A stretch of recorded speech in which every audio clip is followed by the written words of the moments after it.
Business in the front, party in the back, huh? All right, guys, go for Blaine. Blaine, Patrick talked about how he uses you to kind of learn more about how Tom Brady went about his business in a recent article. Can you elaborate more, about that and how you help him when he asks those questions? Yeah, just high-level football conversations that we have. How Tom saw the game, how Patrick sees the game, and I've been fortunate enough to be surrounded by both those guys now. I'm still building that relationship with Patrick, but Tom and I had a great one over the last 3 years, and just seeing how Tom operated, seeing how Patrick operates, and just kind of trying to bring ideas, kind of both sides of the table, and ultimately help Patrick be better than he already is. He's a phenomenal player right now, but he's kind of an open book, an open mind to see how other guys play the game. I like presence of Noah Gray. Tight end. He's a great kid. Works extremely hard, quick and out of the break, sure-handed, strong, eager to get better every day. He's a great target to have. And the way we use tight ends in this offense, the more you have, the better. You regulate defensive looks with tight ends on the football field, and Noah's been doing a great job for that. When you have different organizations, do you have to just adjust your own preparation? You know what's worked for you to stay ready, but here at the Chiefs, is there something that you have learned that is kind of a little different or helped you, or just something that you've picked up? Yeah, it's a great question. Every organization is so different. Top down, ownership, general manager, head coach, coaching staff, players.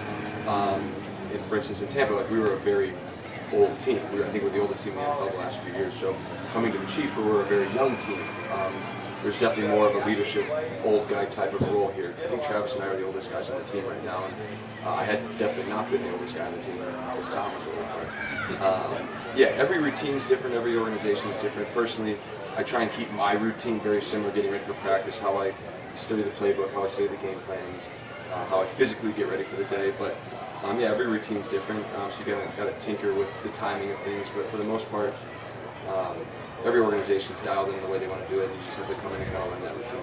When people mention you're at peak volume right now when it comes to plays, so how's that process been going? It's a lot of fun. I was talking to Valle the other day, and I don't know if it's a good or bad thing. I've been in a lot of systems over the last 13 years, but it's refreshing having to learn a new one.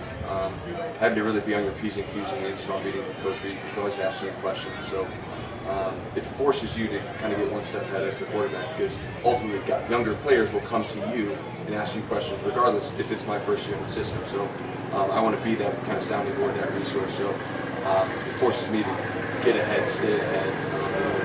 So coach receivers, I know they go to Pat often because they're trying to get those reps, they're trying to make chemistry with him. Often they come to you. It's just talking to him. You just talk through every plays. I watch Pat's play. He watches my plays, and it's a collective group effort to get everybody on the same page. We all want to be saying the same thing. So anytime that we can kind of interject, tell the receivers, hey, this is what we saw here, do this, or this is what the receivers saw and felt. We able to do that. So it's a group effort, a collective effort between the quarterbacks and the coaches. Yeah, Blaine, Coach has a history of taking players at different points in their career, and it doesn't matter. He makes them all better. Can you see why is that, you think, in your mind? First and foremost, he's a great person. The biggest thing, he lets you kind of be you. And as you've seen over the course of the years, he doctors the play call to a specific guy. Alex, to Patrick, Matt Moore, Chad, kind of bits and pieces here the last few years. So as a play caller, Coach Reid does a great job, the coaching staff does a great job having kind of a plan for each and every guy. But yeah, his track record speaks for itself. How much would you have liked to play for him coming out of college? It would have been a lot of fun. Just the consistency that he brings, kind of top down, front office and his coaching staff. I've seen it from afar. I saw Alex came here right after San Francisco, then I went to San Francisco. So watching Alex's career here kind of take off and have a lot of success was kind of fun for me to see. But yeah, Coach Reid, his track record speaks for itself. It's pretty phenomenal to watch. The eagerness to learn, eagerness to make plays. We're a young group. I think that's players. But it's fun to see a young group of guys like that, fresh legs, eager to get out here each and every day, try and get better. There's always something they want to work on. They're always asking questions, doing extra things. You see them getting extra reps after practice. So having a young group of guys like that you can kind of mold, that they're open to coaching, open to different techniques, it's a lot of fun to see. Two more. Yeah, Blaine, looking at, Pat and these young generation of quarterbacks that are stars now, just how often you look back at the beginning of your own career about how, you were the one sort of that up-and-coming star?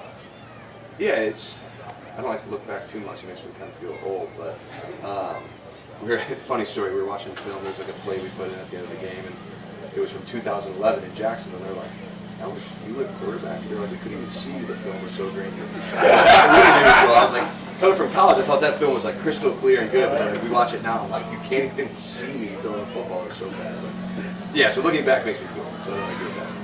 Well, a lot of veterans will come here and say that this is the toughest camp that they've had anywhere when they've played other places. And they also talk about how efficient it is, how much work they get done. So how does it compare to some of the other camps that you've gone through? It's a great camp. I told Coach Reid yesterday, it's fun kind of going back, getting away, going to Missouri Western, kind of getting away from the normal facility. It's an old school method, and it's fresh, it's refreshing, it's simple. You just got football to deal with. But we had tough camps in Tampa. Any training camp's tough. Not many camp cupcakes. The weather in Tampa was extremely hot, but we put a lot of work in here. It's 3 days full straight pad, so when we're on the grass here, it's full tilt.